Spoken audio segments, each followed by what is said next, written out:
Bantuan dari Allah Subhanahu wa taala, pada sore hari ini kita masih diberikan kesempatan. Pada sore hari ini kita masih diberikan kesehatan oleh Allah Azza wa Jalla untuk kembali kita bersua dalam mudzakarah singkat kita pada sore hari ini, yang insyaallah kita akan membahas tentang fiqh bab siwaki wa khisalil fitrah, bab yang membahas tentang siwak dan beberapa fitrah manusia yang diajarkan oleh Rasulullah sallallahu alaihi wasallam. Ummahati wa akhwati yang dimuliakan oleh Allah Azza wa Jal, tidak bosan-bosannya kami mengajak kita semua untuk senantiasa bersyukur kepada Allah Azza wa Jalla yang masih memberikan kita kesehatan. Juga Allah Subhanahu wa taala masih memberikan kita semua kesempatan untuk sama-sama kita mudzakarah, belajar perkara-perkara yang penting di dalam agama kita ini. Alhamdulillah, tsumma alhamdulillah. Kemudian yang berikutnya, semoga selawat serta salam senantiasa selalu terhaturkan atau dihaturkan kepada junjungan kita Nabi besar Muhammad sallallahu alaihi wasallam, dengan berdoa semoga kelak kita termasuk dari orang-orang yang senantiasa mengamalkan sunnah-sunnah beliau, termasuk dari orang-orang yang senantiasa mengikuti petuah-petuah beliau ataupun apa yang pernah diajarkan beliau kepada kita semua. Amin ya rabbal alamin. Ummahati wa akhwati yang dimuliakan oleh Allah Azza wa Jalla,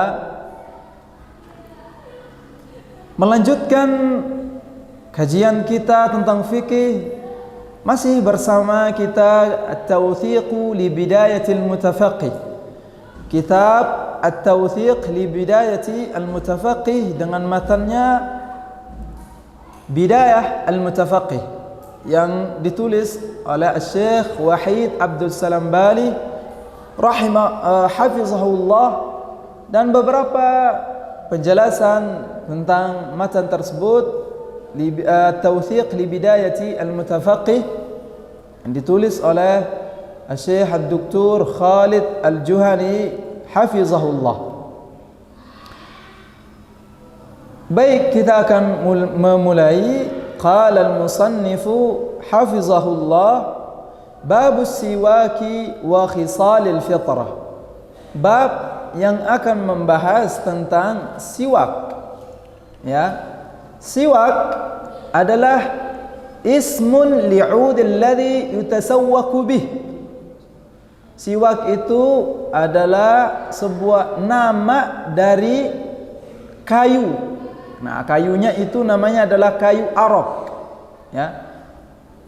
Jadi ada sebuah kayu namanya adalah kayu arok yang digunakan untuk apa? Yatasawwaku bih, yang digunakan untuk membersihkan mulut dan gigi. Nah, itu namanya siwak. Ya, benda yang kita gunakan untuk membersihkan mulut ataupun gigi, itu namanya siwak. Kemudian al-fitrah wa khisalil fitrah, dan bab yang akan membahas tentang beberapa macam-macam ataupun beberapa bagian-bagian fitrah dalam agama Islam. Fitrah itu bisa kita maknain seperti watak atau naluri manusia, ya, yang dimana Allah Subhanahu wa taala telah titipkan dari bagi semua manusia. Ya, salah satunya adalah fitrah manusia, ya, yang Allah Subhanahu wa taala titipkan kepada kita semua, bahwasanya manusia itu butuh kepada yang namanya Tuhan.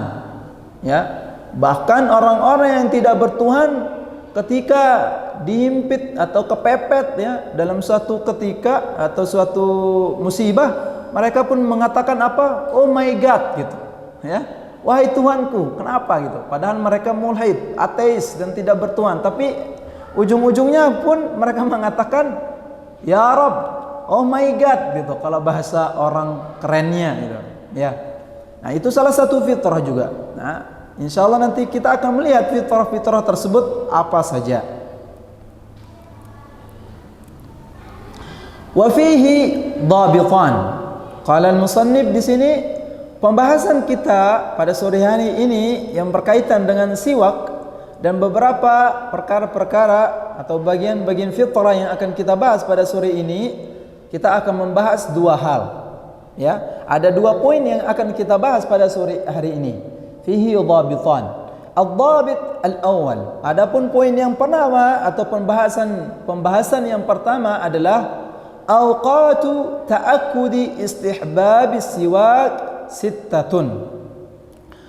Pembahasan yang pertama adalah waktu-waktu yang sangat dianjurkan untuk melakukan siwak. Ya, waktu-waktu di mana pada waktu itu sangat dianjurkan, sangat ditekankan bagi kita semua untuk bersiwak. Ada berapa waktu? Sittatun, ada 6 waktu. Jadi ada 6 waktu di mana seorang mukmin disunnahkan, sangat dianjurkan untuk dia bersiwak. Ya, siwak tadi udah kita jelaskan, itu adalah kayu kecil seukuran ya kurang lebih sejengkal ya. Nah, tergantung ya. Kurang lebih pada umumnya ukurannya sejengkal, dan kayu itu ya berasal dari sebuah kayu yang namanya adalah kayu arok ya, kayu arok. Dan pada umumnya ya, di zaman kita ini juga sikat gigi yang kita gunakan itu juga namanya siwak. Ya, sikat gigi yang kita gunakan yang mereknya ada yang mereknya Pepsi dan lain sebagainya ya, itu juga namanya siwak ya. Secara umum itu juga siwak. Namun ya, kalau kita membahas tentang afdaliyah, yang mana yang lebih utama, tentu siwak atau model siwak atau alat siwak yang digunakan di zamannya Rasulullah sallallahu alaihi wasallam, yaitu apa? Membersihkan mulut ataupun gigi dengan kayu arok tadi. Itu adalah sunnahnya ya. Jadi sunnah Rasulullah SAW ketika membersihkan gigi beliau ataupun mulut beliau yaitu dengan kayu arok tersebut. Namun bagaimana kalau seseorang sekarang dia bersiwak dengan sikat gigi, apakah itu bisa dinamakan dengan siwak? Ya, itu dinamakan dengan siwak. Namun tetap yang lebih afdal adalah kayu arok tadi. Dan bahkan kalau kita membaca beberapa jurnal tentang kesehatan yang membahas tentang kayu arok tersebut, banyak kita temukan mukjizat Rasulullah SAW di sana. Ternyata di ilmu at-tib al-hadits, dalam ilmu kedokteran modern itu telah dibuktikan ternyata benar adanya yang namanya kayu arok itu memiliki beberapa zat di dalamnya. Kebetulan saya bukan orang kedokteran, jadi takut ini nama zatnya nggak tahu nih. Pokoknya di dalam kayu itu ada zat yang dimana jika digunakan akan membersihkan kuman yang ada di dalam mulut kita dan akan membersihkan kuman yang ada di dalam gigi kita. Bahkan beberapa odol ya, pasta gigi modern sekarang banyak yang dimana bahan pokoknya ataupun bahannya dibuat dari kayu arok tersebut, karena memang memiliki zat yang bisa membunuh kuman yang ada di gigi maupun yang ada di mulut, sehingga gigi kita menjadi bersih, kuat dan berikutnya gitu. Dan yang lainnya.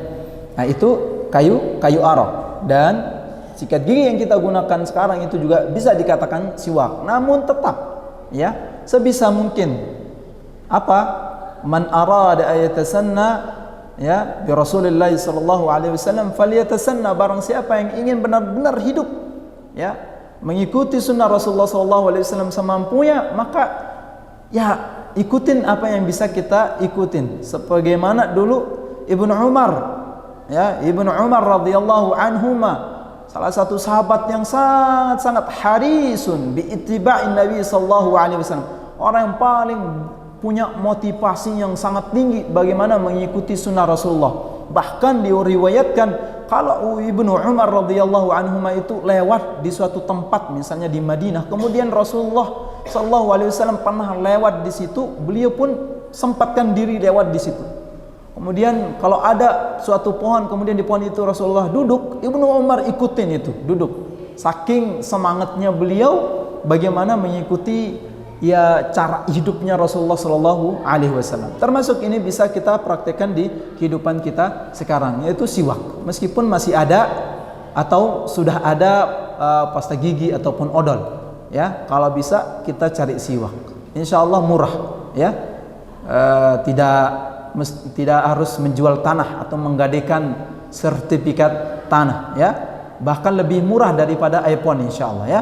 Mungkin satu cuman bisa ya harganya setahuannya paling 10.000, ada yang harga 10.000, 5.000. Nah, itu siwak. Baik. Ad-dhabitul awal, tadi pembahasan yang pertama adalah awqatu ta'akkudil istihbab ta'akkudi istihbab bisiwaki sittah. Ada 6 waktu di mana kita sangat dianjurkan, disunahkan untuk memakai siwak, ya, memakai siwak. Nah, kalau di konteks tadi secara umum kalau nggak punya siwak ya berarti sikat gigi gitu, ya. Tapi tetap, ya, kalau bisa pakai siwak ataupun bahan dari kayu arok tadi. Qala al-musannifu rahimahullah, qawluhu awqatu ta'akkudi istihbab as-siwak sittatun ay as-siwaku masnunun fi jami'i al-awqat li hadithi Aisyah 'an Nabi sallallahu alaihi wasallam.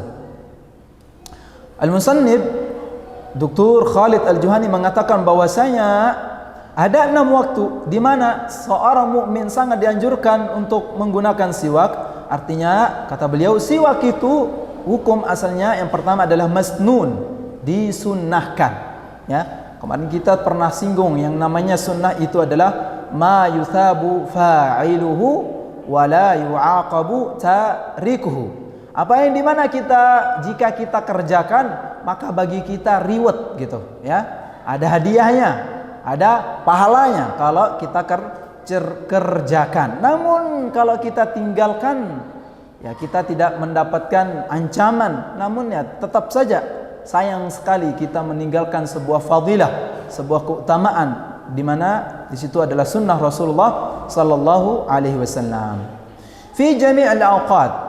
Pada dasarnya siwak itu sunnah di semua waktu, ya. Li hadithi Aisyah, sebagaimana hadis yang disampaikan oleh Ummul Mukminin Aisyah radhiyallahu anha anin Nabi sallallahu alaihi wasallam, dari Nabi Muhammad sallallahu alaihi wasallam bahwasanya beliau pernah bersabda, as-siwaku matharatun lil fami. Siwak itu kata Rasulullah, ya, siwak membersihkan mulut ataupun gigi dengan kayu arok tadi. Matharatun lil fam, itu dapat menyucikan dan membersihkan gigi ataupun mulut, ya. Mardatun lirrabbi, dan mendatangkan keridhaan dari Allah Subhanahu wa taala. Jadi siwak itu sunnah. Salah satu dalil tentang kesunahannya adalah hadis yang tadi. Rasulullah sallallahu alaihi wasallam memotivasi kita dengan beliau sabdakan bahwasanya siwak itu adalah membersihkan mulut ataupun gigi kita dan juga mendatangkan keridhaan dari Allah Subhanahu wa taala. Begitulah seorang mukmin.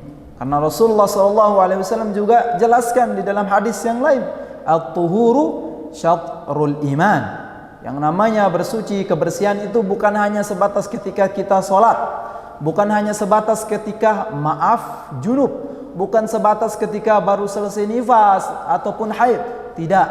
Tapi dalam segala keadaan, dalam semua keadaan kita perhatikan yang namanya kebersihan, termasuk kebersihan mulut dan kebersihan gigi. Amit-amit kalau orang Jaksel bilang, ya, kalau kita ngomong terus orang pada nutup mulutnya, ya, itu bukan mencerminkan seorang mukmin yang baik, ya, bukan mencerminkan seorang mukmin yang baik. Oleh karena itu kita akan lihat Rasulullah sallallahu alaihi wasallam, ya, bersiwak itu sangat dianjurkan pada 6 hal. Beliau menganjurkan kita untuk melakukan siwak pada 6 hal.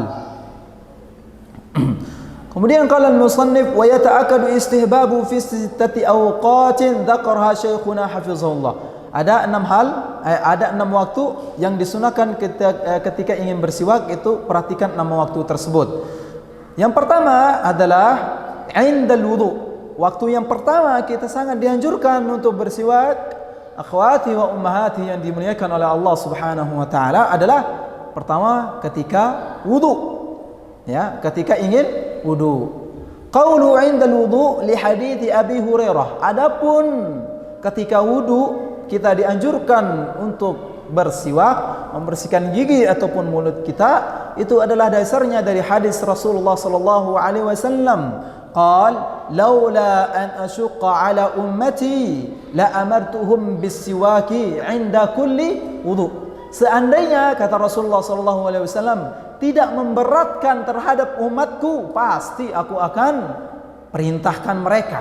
Nah, kalau kata perintah di dalam fikih itu artinya adalah wajibkan mereka, ya. Pasti saya akan mewajibkan mereka kalau itu tidak memberatkan umatku, kata Rasulullah. Amartuhum bisiwak, saya akan mewajibkan mereka untuk bersiwak. Kapan? Inda kulli wudu, ketika hendak ingin wudu. Hadis ini menunjukkan bahwasanya Rasulullah sallallahu alaihi wasallam menginginkan dari kita semua, ya, menganjurkan untuk kita semua ketika ingin bersiwak, tempat yang paling utama pertama yang perlu kita perhatikan adalah ketika berwudu. Nah, ketika berwudu kan itu ada madmadah di situ. Apa namanya? Berkemumur. Nah, disitulah kita praktekkan siwak itu, ya. Ataupun sebelumnya juga bisa. Ya, sebelum berwudu misalnya kita bersiwak. Ataupun ketika kita berkemumur, kita gosok-gosok gigi kita, ya, kiri kanan dan sebagainya. Nah, itu juga bagian dari siwak ketika berwudu. Jadi waktu pertama kita dianjurkan untuk bersiwak adalah ketika berwudu, ya. Kemudian yang kedua, waktu yang kedua kapan kita dianjurkan untuk bersiwak? Qal 'inda shalah, ketika hendak ingin mengerjakan salat. Nah, ketika ingin mengerjakan salat, ya, bukan ketika salat, ya, tapi ketika hendak ingin mengerjakan salat. Li hadiits Abi Hurairah qala sami'tu Rasulullah sallallahu alaihi wasallam laula an asyqa ala ummati la amartuhum bisiwak 'inda kulli salah. Di dalam hadis yang lain juga Rasulullah sallallahu alaihi wasallam meriwayatkan, ya, di dalam hadis yang lain, ya, hadis sahih, hadis Bukhari wa Muslim, bahwasanya Rasulullah sallallahu alaihi wasallam juga pernah ingin mewajibkan kalau tidak memberatkan, ya. Di sini ada apa namanya? Laula an asyqa ala ummati, artinya tidak jadi diwajibkan, ya. Seandainya tidak memberatkan, namun itu sangat memberatkan. Jawab, kalau kita diwajibkan untuk tetap bersiwak sebelum sholat, kemudian sebelum wudu, itu tidak diwajibkan, namun hanya sebatas sunnah. Ini merupakan rahmat untuk umat ini. Cukup, yaitu apa? Kalau kita hendak ingin sholat, sebelum sholat kita dianjurkan untuk bersiwak dulu. La amartuhum bisiwaki 'inda kulli shalah. Saya akan perintahkan mereka, menyuruh mereka untuk bersiwak sebelum sholat. Baik, ini bersiwak sebelum sholat ini mungkin ada beberapa hal yang perlu kita perhatikan, yaitu termasuk, ya, aneh nggak tahu kalau di jemaah akhwat, ya, biasanya nih, ya, nanti mungkin bisa disampaikan kepada anak-anak kita ataupun saudara-saudara kita, termasuk ketika imam muadzin sudah iqamah, ya, kemudian dia kadang bersiwak kiri kanan, lihat itu kadang ada yang risih. Sebaiknya sebagai adab itu jauh-jauh sebelum iqamah, itu begitu iqamah lah langsung bersiwak. Jangan ketika sudah di dalam saf kiri kanan gitu, ya. Kemudian kan ketika kita bersiwak itu kan, ya, kotoran keluar lah, ya. Dia kan ditelan, kemudian darahnya kadang masih ada di siwaknya itu kan, kayunya. Nah, itu Itu perlu diperhatikan. Baiknya sebelum iqamah atau ketika iqamah, sebelum masuk saf, itu bentuk adab kita ya, bagi saudara kita yang ada di kiri kita ataupun di kanan kita, sebaiknya kita langsung bersiwak ketika ada iqamah gitu ya, supaya mereka tidak merasa risih ataupun terganggu dengan siwak kita, karena kan kita lagi bersuci di situ kan, bersuci membersihkan mulut ataupun membersihkan gigi kita. Jadi itu waktu yang kedua, salat. Mungkin juga yang kedua yang perlu diperhatikan, siwak ya di modern ini itu adalah perkara yang baik, seperti yang tadi kita sebutkan di awal. Tetap yang namanya siwak dengan kayu arok itu tetap yang lebih afdal daripada sikat gigi di zaman kita sekarang. Namun perlu juga diperhatikan, siwak itu biasanya nih di kampung ini nggak tahu ya, satu siwak itu bisa sampai 5 tahun kadang ya. Jadi itu diperhatikan juga ya, ummahati wa akhwati yang dimuliakan oleh Allah Azza wa Jalla. Jadi satu siwak itu tidak sampai 1 tahunan ya, begitu sudah berubah warnanya dipotong gitu, terus dibuat serabut-serabutnya, digigit gitu. Ada caranya ya, ada caranya. Jadi tidak seperti tidak seawet sikat gigi yang kita punya. Mungkin bahkan sikat gigi pun punya waktu. Kalau saudari-saudari punya sikat gigi di sini yang warna biru ya, warna biru kalau sudah pudar warnanya itu aja harus diganti. Kurang lebih waktunya itu paling mentok itu 3 bulan itu harus diganti. Nah, yang senyum-senyum sekarang kayaknya belum ganti sikat giginya nih ya, jadi harus diganti tuh. Nah, begitupun kayu arok itu, siwak itu, jangan sampai setahun-tahun kadang nggak berubah-ubah itu. Anak pernah nemuin itu. Bahkan dulu zaman-zaman anak SD itu pernah nemuin masjid itu di depan saf pertama itu ada siwak. Ada siwak itu digunain untuk jamaah cow. Semuanya. Nah, itu tidak mencerminkan kebersihan, itu malah mentransfer kuman kepada yang lain. Jadi di situ ditaruh siwak, ini siwak dipakai. Terus ditaruh di situ lagi. Nanti ada jemaah lagi lain datang lagi dipakai. Nah, itu nauzubillah. Jangan. Itu tidak ada hasilnya jadinya. Sama dengan mentransfer kuman. Jadi tolong diperhatikan siwaknya. Kalau sudah berubah warna ya, ataupun sudah tidak layak, dipotong. Langsung lagi dibuatin serabut. Nah gitu. Salah satu adab yang perlu kita perhatikan ketika memiliki siwak. Dan yang terakhir mungkin ya, kebanyakan kita ya kalau punya siwak itu kalau sekarang ya ada yang pernah Anda lihat itu tempat siwak itu ada yang bentuknya plastik, ada itu. Nah bagus itu, yang bentuknya plastik yang kayak pen. Kalau kita lihat itu pen, tapi di dalamnya ada siwak. Nah itu bagus, supaya ya tidak terlihat jorok. Karena kan kita bawa kuman di situ, ada masih kuman, pasti masih ada kuman di situ. Ya.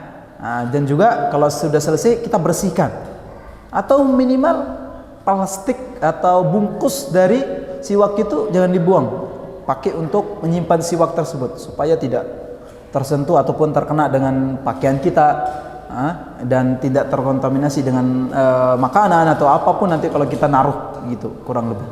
Baik, itu yang kedua, ketika hendak melaksanakan sholat sangat dianjurkan ya. Sebagaimana yang kita ketahui, ketika seorang mukmin sholat itu laksana ketika sedang berkomunikasi dengan Allah Subhanahu wa taala. Ya, seakan-akan kita sedang berkomunikasi dengan Allah Subhanahu wa taala. Walillahil matalil a'la. Bagi Allah Subhanahu wa taala permisalan yang sangat agung. Bagaimana kalau misalnya kita ingin berbicara kepada kekasih kita, kita kan biasanya memperhatikan pakaian kita, sudah sikat gigi atau tidak. Ini menghadap Allah Subhanahu wa taala saja baunya bau kencur, baunya bau nauzubillah. Nah, itu perlu diperhatikan. Ya, termasuk bau gigi, bau mulut ketika sholat itu adalah dengan bersiwak sebelum melaksanakan sholat tersebut. Baik, yang ketiga, waktu yang disunahkan untuk kita bersiwak adalah indal intibahi minan naum, yaitu indal istiqazi minan naum, ketika kita bangun dari tidur ya, bangun dari tidur kapanpun ini Ya, tidur malam maupun tidur siang, selama pernah tidur, ya, yang namanya tidur, maka setelah tidur itu kita dianjurkan untuk bersiwak di situ. Sebagaimana hadis Hudzaifah radhiyallahu anhu qala, kana an-nabiy sallallahu alaihi wasallam idza qama minal laili yashusu fahu bisiwak. Dulu Rasulullah sallallahu alaihi wasallam setiap bangun dari tidur beliau yashushu, itu namanya yashushu. Beliau itu menggosok-gosok giginya dengan siwak, ya. Nah, ini sunnah Rasulullah sallallahu alaihi wasallam. Ya, karena yang namanya orang baru bangun tidur itu kita tidak tahu. Ya, air liurnya sudah bercampur dengan apa? Mimpi-mimpinya nggak tahu tadi. Jadi sudah berubah baunya, ya, bau mulutnya sudah berubah gitu. Ya, jadi di situ kita dianjurkan untuk bersiwak. Wali anna an-na'ima yantabiqu famuhu wa yataghayyar. Nah, di sini saya menyampaikan tentang alasannya, yaitu alasan aklinya adalah karena seorang yang tidur itu kan mulutnya tertutup, dan biasanya kalau mulut tertutup lama itu tiba-tiba langsung dibuka, itu bukan warna yang sedap yang dicium, tapi warna bau yang tidak sedap. Ya, kalau tiba-tiba dibuka semingguan, 2 jaman tidur atau 1 jaman, tiba-tiba dibuka, cobain aja itu. Biasanya kita praktekkan kan, gitu kan. Itu baunya sudah tidak sedap. Maka dianjurkan untuk kita bersiwak. Fastuhibba lahu ay yunazzifahu ba'da istiqazi minan naum. Oleh karena itu dianjurkan, disunahkan ketika orang baru bangun dari tidurnya membersihkan mulutnya, yaitu dengan siwak, supaya membersihkan atau merubah bau mulut tersebut, ya, dengan siwak. Kemudian yang keempat, waktu yang keempat kita dianjurkan untuk bersiwak adalah inda tilawatil Quran, ketika ingin membaca Al-Quran. Ya, perhatikan mulut dan gigi kita, perhatikan mulut kita, ya, ketika Anda ingin baca Quran. Karena Rasulullah sallallahu alaihi wasallam bersabda, innal 'abda idza tasawwak thumma qama yusalli qama al-malaku khalfa.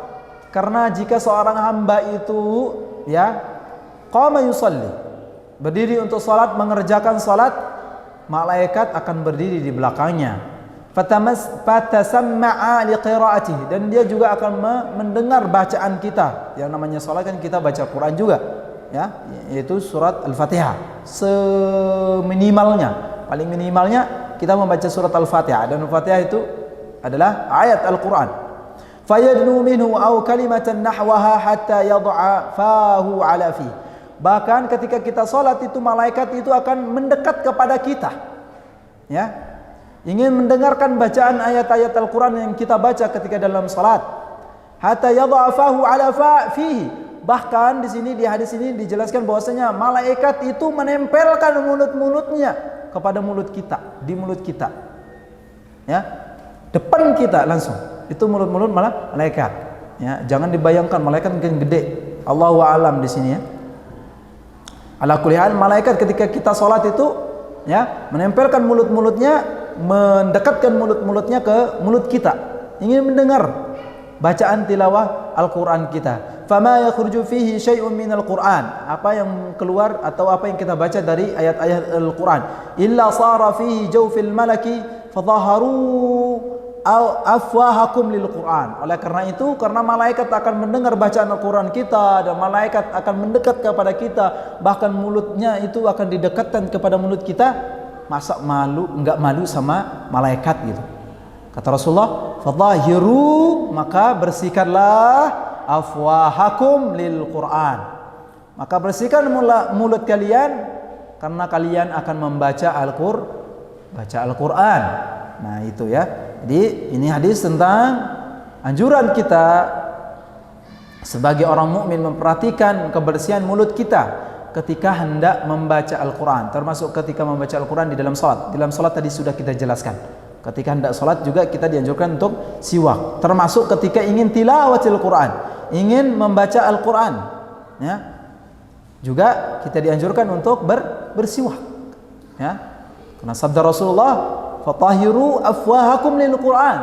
Bersihkanlah mulut-mulut kalian ya, lil Qur'an, untuk membaca Al-Qur'an, atau orang-orang yang ingin membaca Al-Qur'an, karena yang akan kita baca adalah kalamullah. Walillahil matalil a'la. Bayangkan saja kita menerima surat dari ibu kita ataupun orang yang terkasih saja, harus duduk dengan cara yang cara tertentu ya, perbaikin jalabiahnya dan lain sebagainya ya.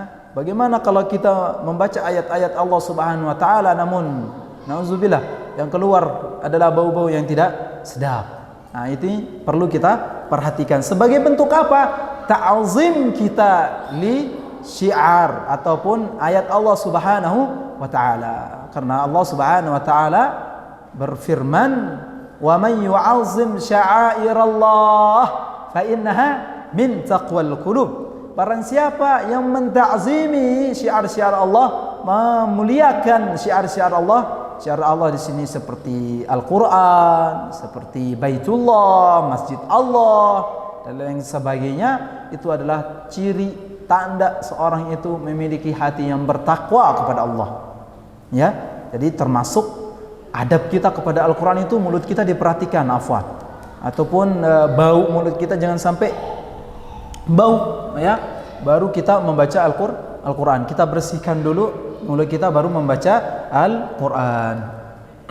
Kemudian waktu yang kelima yang kita dianjurkan untuk bersiwak adalah yang kelima ya. Baik, yang kelima. 'Inda dukhulil manzili. Ketika ingin masuk rumah. Misalnya dalam baru balik dari safar atau bepergian ya. Di sini qala Syekh 'inda dukhulil manzili li hadits al-Miqdam ibnu Syuraih an abihi. Adapun dalil tentang sunnahnya seorang mukmin bersiwak ketika ingin masuk ke rumahnya, baru pulang dari pasar atau baru pulang dari kebun misalnya, atau baru pulang dari safar ya, maka kita sebelum masuk rumah itu dianjurkan untuk bersiwak. Nah, ini tempat efisiennya. Kalau kita pakai pasta gigi kan harus cari air dulu, repot gitu. Tapi kalau pakai kayu arok, dimanapun bisa, di mana-mana bisa, di sini juga bisa, di sana juga bisa, tidak terikat oleh tempat dan waktu. Kalau pakai kayu arok, nah masalahnya kalau cuman kita bersiwak atau membersihkan mulut ataupun gigi kita hanya dengan pasta gigi ataupun sikat gigi yang modern zaman ini, itu kan kita akan cari air dulu atau dan lain sebagainya. Tapi kalau pakai arok itu efisien, gampang gitu. Ya, tidak perlu harus cari ke WC dulu. Nah, ini termasuk kalau kita baru safar ataupun mau masuk ke rumah, kita dianjurkan untuk bersiwak sebelum masuk rumah kita dulu. Sebagaimana hadis yang dibawakan oleh Miqdam ibnu Syuraih dari bapak beliau, beliau berkata, qultu li Aisyah. Saya pernah berkata kepada Aisyah atau bertanya kepada Aisyah. Beliau bertanya, ya bapaknya Miqdam ibnu Syuraih. Beliau bertanya kepada Aisyah, bi ayyi syai'in kana yabda'u Rasulullah sallallahu alaihi wasallam idza dakhala baita? Ya Aisyah, kata beliau, engkau kan istrinya Rasul nih, pasti tahu hal-hal yang biasanya dikerjakan oleh Rasulullah itu apa? Kata beliau, apa sih biasanya sebelum Rasulullah sallallahu alaihi wasallam kalau mau masuk rumah itu, sebelum masuk rumahnya beliau ngelakuin apa yang pertama kali, kata beliau bertanya kepada Aisyah. Kemudian Aisyah menjawab apa? Qalat bisiwak. Jadi hal yang pertama dilakukan oleh Rasulullah sallallahu alaihi wasallam sebelum masuk rumahnya adalah bersiwak. Beliau bersiwak dulu ya, siwak, kemudian apa? Tok tok tok, assalamualaikum, begitu. Jangan tok tok sambil assalamualaikum depan istrinya, belum, bukan. Supaya apa? Supaya kita kalau kita tamu ataupun kalau kita ingin masuk rumah kita, kita masuk ke rumah kita ataupun bertemu dengan orang-orang yang ada di dalamnya dalam keadaan yang bersih atau sebaik-baik keadaan gitu ya. Mulutnya ketika kita berbicara tidak bau dan lain sebagainya. Nah, itu ya. Jadi Rasulullah SAW hal yang pertama beliau lakukan sebelum masuk rumahnya ya adalah bersiwak dulu. Nah, itu jawaban dari Aisyah radhiyallahu anha. Nah, ini perlu kita praktikkan ya. Ketika mungkin baru balik dari pasar, baru pulang dari safar dan lain sebagainya. Sebelum kita masuk rumah, kalau punya siwak ya, siwak yang dari Arab gampang. Kita bersiwak dulu, baru kita temuin orang-orang yang ada di dalam rumah kita. Jadi dalam keadaan bersih ya. Kemudian tidak ada bau yang tidak sedap. Nah, begitu. Kemudian yang terakhir adalah yang keenam ya. Inda taghayyuri raihatil fam. Ketika bau mulut kita berubah. Nah, ini kembali ke kita masing-masing dan harus peka gitu ya. Harus peka. Jadi kalau mulut kita sudah berubah baunya, sudah bau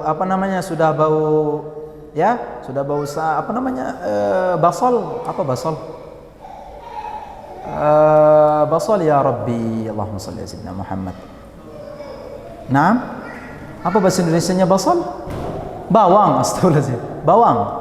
Kalau jangan sampai mulut kita bau bawang, jangan sampai bau kunyit dan lain sebagainya, ya. Nah, itu kalau sudah baunya sudah tidak sedap mulut kita, baru kita pakai siwak, langsung pakai siwak. Nah, kalau di zaman kita sekarang paling minimal ya, di zaman modern kita dianjurkan untuk bersiwak 2 kali sehari. Saya pagi hari ketika bangun tidur dan malam hari ketika ingin tidur. Itu paling minimal ya. Nah, itu kurang kira-kira. Kurang lebih kurang ya. Kalau kita ingin tidur siang, bangun, kita dianjurkan di situ. Ya. Nah, masalahnya sekarang kita banyak memakai produk kimia. Nah, kembali ke tadi produk kimia. Kalau produk kimia terlalu banyak pun ada negatifnya.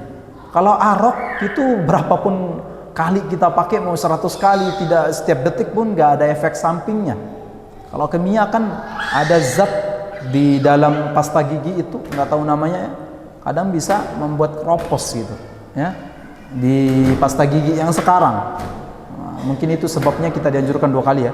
Tapi kalau pakai kayu arok, kapanpun dimanapun ya, itu bisa berkali-kali pun tidak ada efek sampingnya, karena dia herbal kayak bahasa sekarang ya. Itu herbal, tidak ada efek sampingnya kalau dengan kayu arok. Ala kulli hal, yang keenam adalah kita dianjurkan untuk menggunakan siwak, membersihkan mulut dan gigi kita,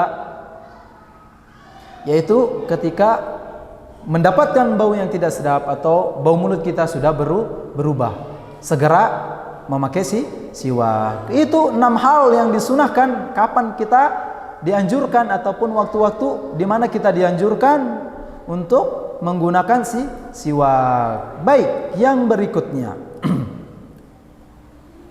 Qala al-musannif rahimahullah, qawluhu khisalul fitrah khamsun. Ya. Kemudian berikutnya ad-dhabitu tsani, khisalul fitrati khamsun. Pembahasan yang kedua, ini pembahasan yang terakhir, yaitu adalah tentang fitrah. Naluri-naluri, watak-watak yang semestinya ada dalam diri manusia ya. Yaitu ada 6 hal, ada 6 fitrah yang harus diperhatikan, yang dipraktekkan bagi semua manusia yang beriman kepada Allah Subhanahu wa taala. Yang pertama adalah al-khitanu, yaitu sunat ya. Al-khitan, sunat ya. Sunat di sini untuk laki-laki dan perempuan. Adapun untuk laki-laki ya, pertama kita harus jelaskan hukum khitan ini ya. Ada perbedaan ulama di sini tentang hukum khitan. Setidaknya ada 3 pendapat dari para ulama. Pendapat yang pertama, hukumnya adalah sunnah, bukan wajib ya. Sunnah bagi perempuan maupun bagi laki-laki. Siapa mereka? Pendapat ini ya dipegang oleh pendapat Imam Mazhab Maliki dan Imam Mazhab Hanafi. Ya, di sini sunnah kata mereka. Sebagaimana hadis Rasulullah sallallahu alaihi wasallam, al-khitanu sunnatun lirrijali makrumatun linnisa. Nah, di sini hadis marfu' yang dibawakan oleh Ibnu Abbas. Khitan itu sunnah bagi laki-laki dan khitan itu sebagai kemuliaan bagi seorang perempuan. Ini pendapat yang pertama. Ya, sunnah bagi laki-laki maupun perempuan. Kemudian pendapat yang kedua ini, ya, yang memegangnya diantaranya adalah yang menganut pendapat kedua ini diantaranya adalah madhab Imam Asy-Syafi'i, ya, atau Asy-Syafi'iyah. Pendapat kedua ini yaitu wajib bagi laki-laki maupun perempuan. Apa dalil mereka? Yaitu madhab Imam Syafi'i,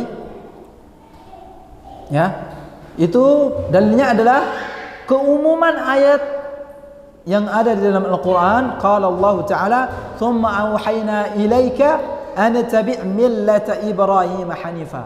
Kemudian kami mewahyukan kepadamu wahai Muhammad untuk mengikuti agama Ibrahim. Salah satu agama Ibrahim atau ajaran Ibrahim itu adalah khitan. Ini menunjukkan kewajiban bagi laki-laki dan perempuan. Ini pendapat yang kedua, ya. Kemudian keumuman hadis Rasulullah sallallahu alaihi wasallam dari Bukhari dan Muslim, ya, dan diriwayatkan oleh Imam Bukhari dan Muslim. Qala sallallahu alaihi wasallam, ikhtatana Ibrahim alaihi salam wa huwa ibnu 80 sanah bil qaddum. Nabiullah Ibrahim itu dikhitan, ya, disunat ketika beliau berumur 80 tahun.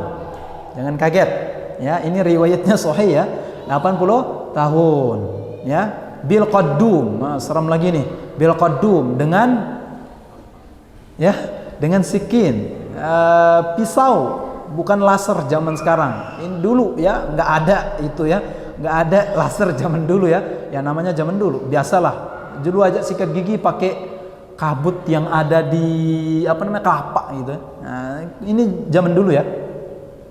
Jadi hadisnya adalah tentang bahwasanya Nabiullah Ibrahim pernah berkhitan dan pernah melakukan khitan, dan menjadi syariat Nabi Ibrahim itu beliau berkhitan ketika berumur 80 tahun. Ini menunjukkan bahwasanya wajib bagi laki-laki dan perempuan. Itu pendapat yang kedua.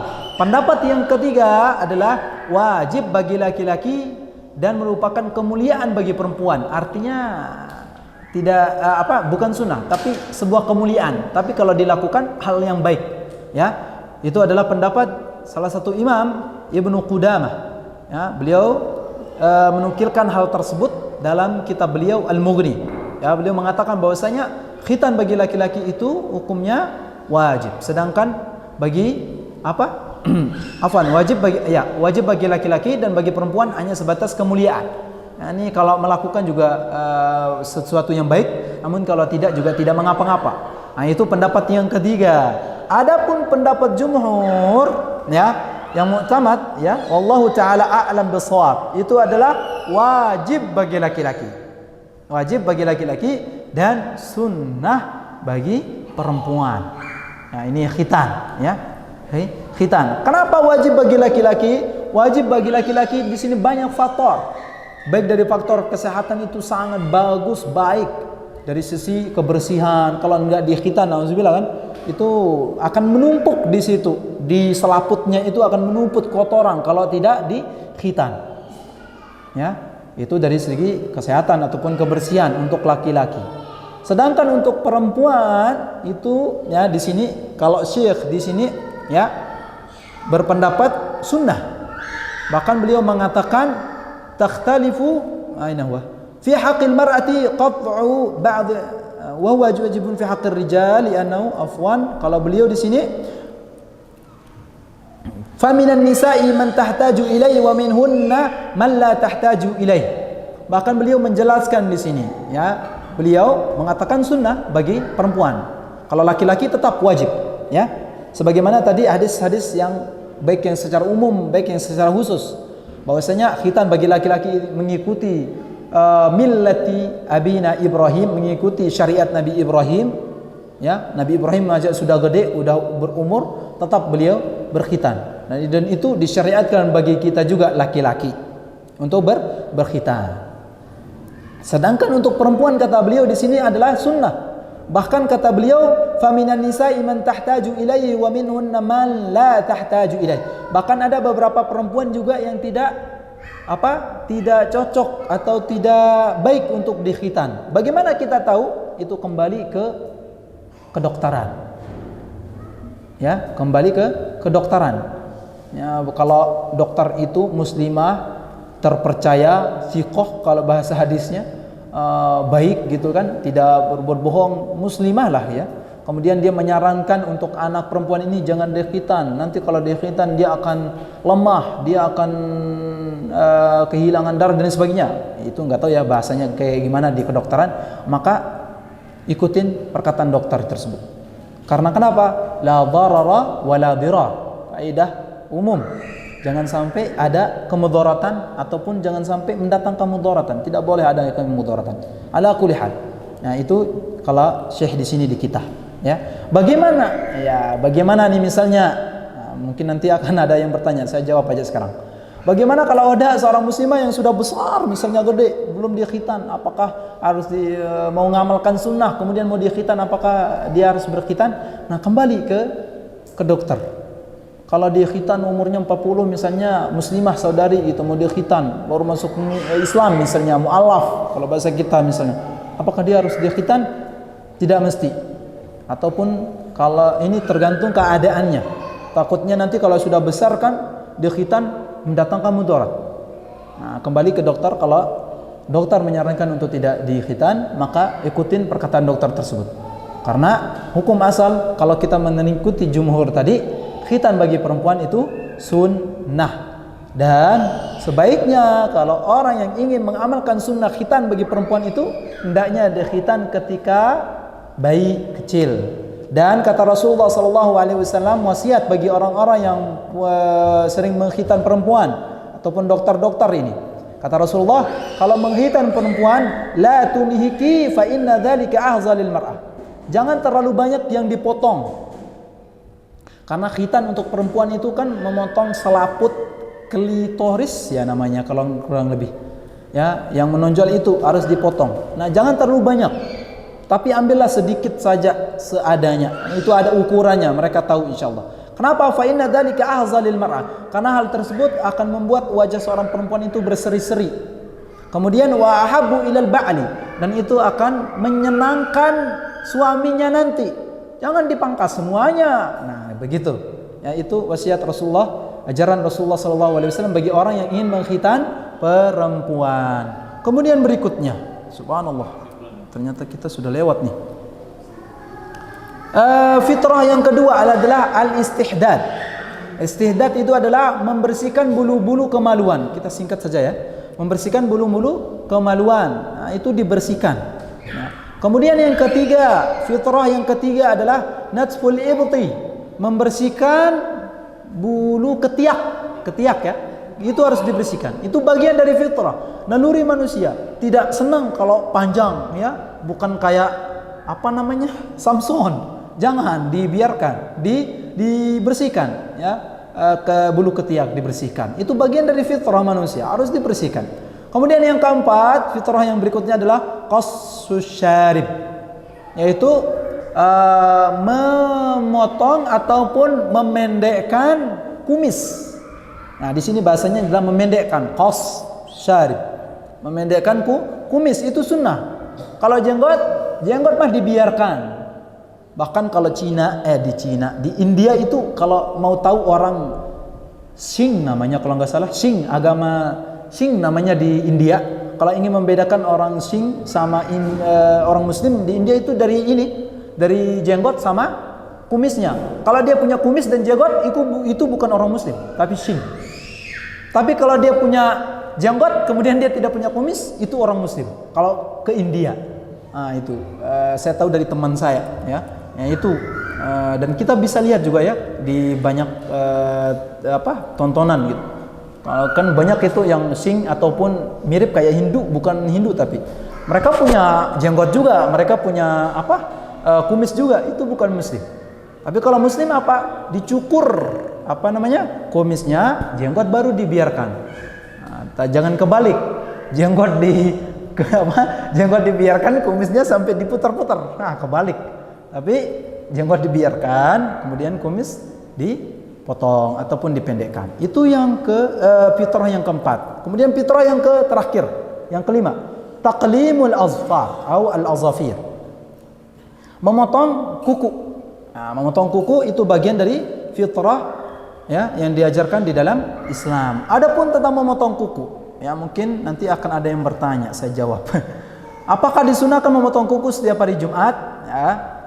Imam Al-Iraqi menyebutkan bahwasanya tidak ada dalil yang sahih tentang harus memotong kuku di hari Jumat.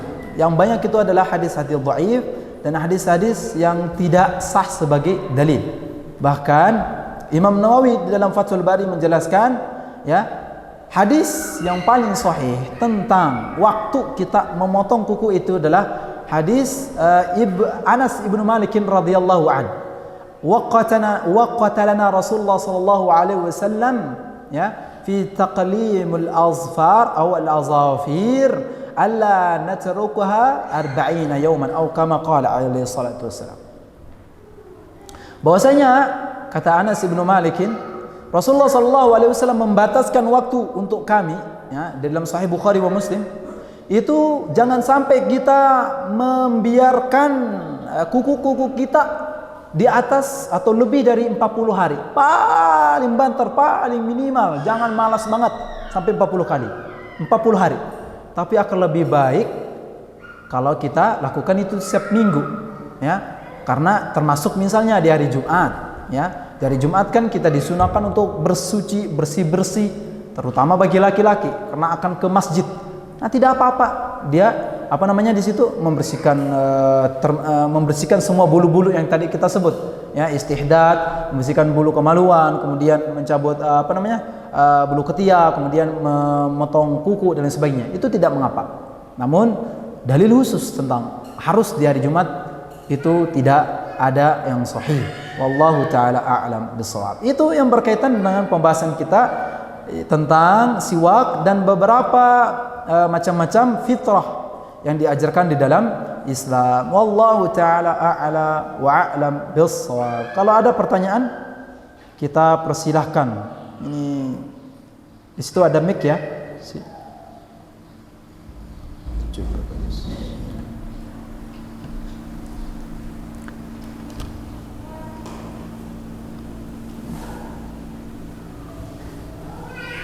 Baik, saudari-saudari, ibu-ibu yang ingin bertanya tentang pembahasan kita, kami persilakan.